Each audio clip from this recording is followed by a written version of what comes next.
France Inter. L'histoire du monde, Anthony Bélanger, c'est une journée spéciale Iran sur France Inter, l'Iran qui prépare une nouvelle loi liberticide. Oui, rien que son intitulé de cette loi fait froid dans le dos, loi pour soutenir la famille en promouvant une culture de la chasteté et le port du hijab.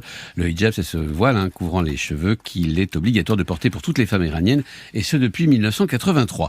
Ce texte contient 70 articles et aggrave comme jamais, depuis la révolution iranienne de 1979, les peines encourues pour défaut de port du hijab, mais aussi pour action contre la décence publique, habillement inadéquat et manque de chasteté. Une loi comme un défi aux manifestations de l'année dernière suite à la mort de la jeune Mahsa Amini, 22 ans, il y a un an exactement, à qui la police iranienne, souvenez-vous, rapprochait de mal porter ce fameux hijab. Le régime donc ne recule pas, bien au contraire, il réprime encore et plus fort. À quel point les peines pourraient être alourdies ? Alors, la nouvelle loi prévoit jusqu'à 10 années de prison, autant que pour un crime de sang ou un trafic de drogue.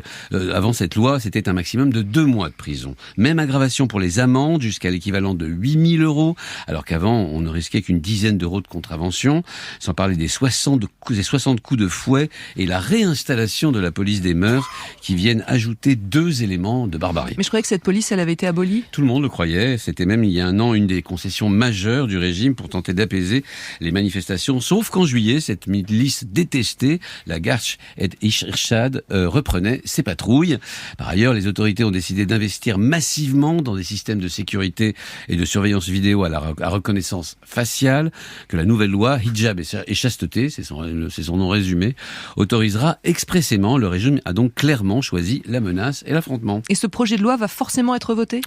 Alors, le régime s'en sert comme d'une épée de Damoclès, en attendant de savoir si le premier anniversaire de la mort de Mahsa Amini entraînera ou non des manifestations d'importance.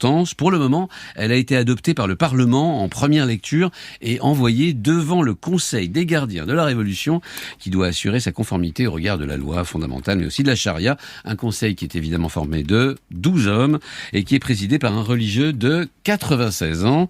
Il s'appelle Ahmad Janati. Il occupe cette fonction depuis 35 ans et vient tout juste d'être réélu à la tête de cette institution. Inutile de préciser qu'il ne devrait pas y trouver à redire. La loi repassera ensuite, ou devrait repasser ensuite devant le Parlement pour être votée une seconde fois et promulguée selon toute vraisemblance dès le mois prochain. Anthony Bélanger pour l'histoire du monde.